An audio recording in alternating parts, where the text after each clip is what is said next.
Right উইংয়ে Rakib, left উইংয়ে অভিষেক হতে যাচ্ছে ফাহমিদুল ইসলামের। অবশেষে বাংলাদেশের জার্সি গায়ে যাত্রা শুরু করবেন তারকা স্ট্রাইকার।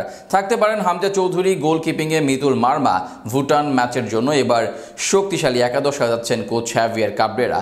জামাল ভুঁইয়াদের নিয়ে থাকতে পারে বড় চমক। সব মিলিয়ে ভুটানের বিপক্ষে কেমন হবে বাংলাদেশের একাদশ, সেটাই জানাবো রিপোর্টে। দীর্ঘ ৫ বছর অবশেষে গুলিস্তানের জাতীয় স্টেডিয়ামে ফিরতে যাচ্ছে ফুটবল। ১৬০ কোটি টাকা ব্যয়ে দীর্ঘ সংস্করণের পর এবার নতুন মোড়কে ফিরতে যাচ্ছে প্রিয় আঙ্গিনা। আর এই ম্যাচ দিয়ে নতুন যাত্রা শুরু করবেন ফাহমিদুল ইসলাম। গেল ২ মাস ধরে দেশের ফুটবল জাগরণে সবচেয়ে চর্চিত নামের একটি হলো ফাহমিদুল।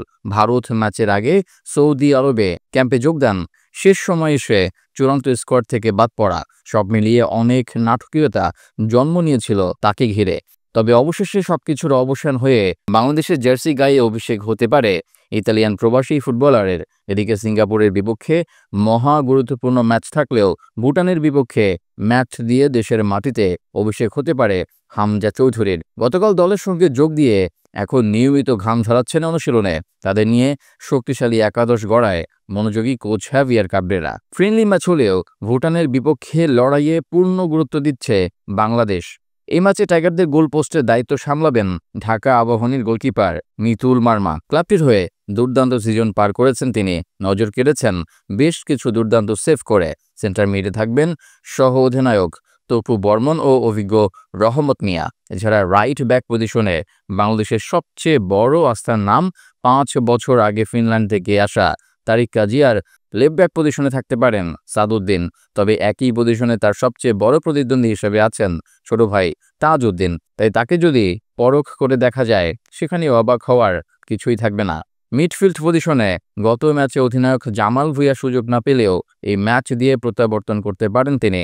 যদি হামজা চৌধুরী না থাকেন, সেক্ষেত্রে দলের জন্য সবচেয়ে বড় ভূমিকা রাখতে হবে তাকে।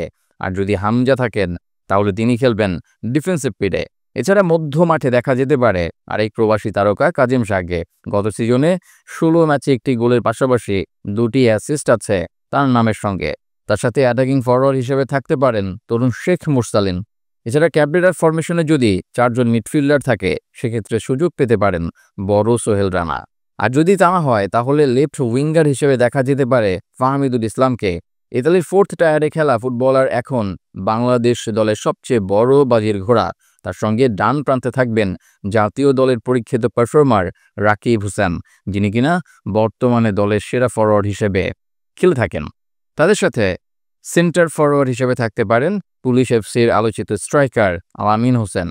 সব মিলিয়ে নিজেদের সেরা একাদশ নিয়ে মাঠে নামতে দেখা যাবে লাল সবুজ প্রতিনিধিদের। এই ম্যাচ দিয়ে সিঙ্গাপুরের বিপক্ষে লড়াইয়ের জন্য নিজেদের প্রস্তুত করে তুলবেন ফুটবলাররা।